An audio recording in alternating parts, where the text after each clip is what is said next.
Sebenarnya nggak langsung bangkit sih, karena ada di bulan-bulan awal memang menyalahkan diri sendiri, ngata-ngatain diri sendiri, terus mulai dari marah, mulai mengkasihani diri sendiri. Tapi setelah itu akhirnya untung aku ada di panti rehabilitasi yang ditemani oleh orang-orang ahli.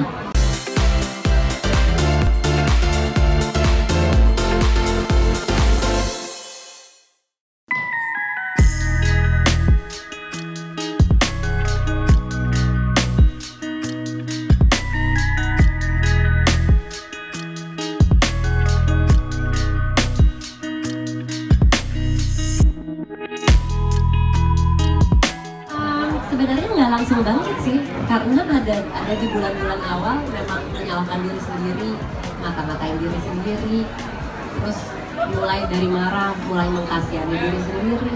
Tapi setelah itu akhirnya untung aku ada di panti rehabilitasi yang ditemani oleh orang-orang ahli. Ada konselor dan psikolog yang mereka menemani dan membuat masalah itu tidak terlihat seperti berat banget.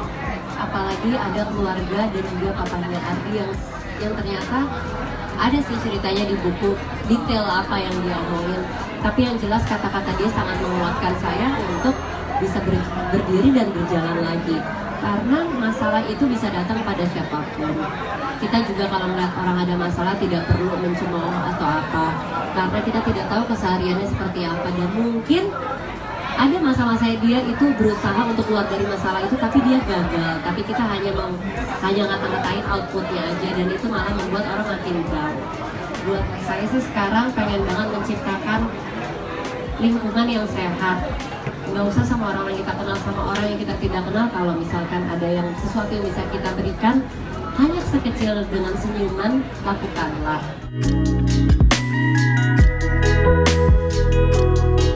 Sana selama 10 bulan, tapi aku menutup diriku untuk belajar itu sekitar 2,5 bulan. 2,5 bulan itu cuma nangis, cuma ngata-ngatain diri sendiri, ya itulah. Tapi memang kita harus lewatin itu sih. Setelah itu akhirnya mulai mau terbuka dan mau belajar mencari tahu apa sih yang membuat aku sampai salah langkah. Yang aku pikir tadinya hidup aku oke-oke aja kok, kayaknya nggak ada yang salah, tapi ternyata setelah dikupas satu persatu didampingi oleh ahli, ternyata baru ketahuan banyak hal-hal, banyak kesalahan di dalam hidup aku, banyak cara yang salah untuk aku menghadapi sebuah masalah, banyak emosi-emosi atau perasaan-perasaan yang aku skip, karena biasanya karena yang benar adalah salah satunya emosi atau perasaan itu kita kenali, kita terima, mau itu sedih, mau itu senang, bahagia atau marah, nggak apa-apa, kita terima. Kalau dulu misalkan aku udah sedih atau marah, selalu aku skip, udah lupa apa, geser aja, mendingan distract aja sama yang lain, sama ngobrol sama teman-teman kayak, atau enggak lagi sedih, ngapain sih sedih-sedih, udahlah kita pikirin aja yang happy-happy, nonton TV atau apa, tapi kan masalah sedihnya itu nggak selesai gitu.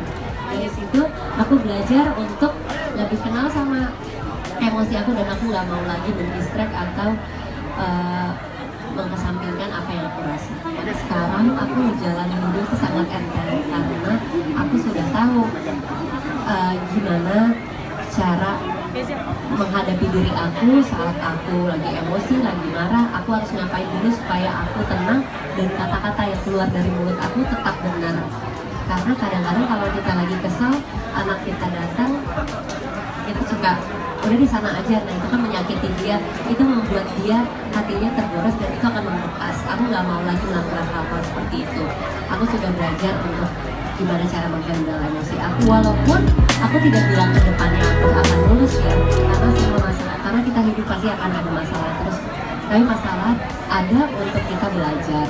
Yang jelas masalah kemarin itu untuk mendewasakan aku, pernikahan aku juga mengalami pendewasaan. Makasih ya.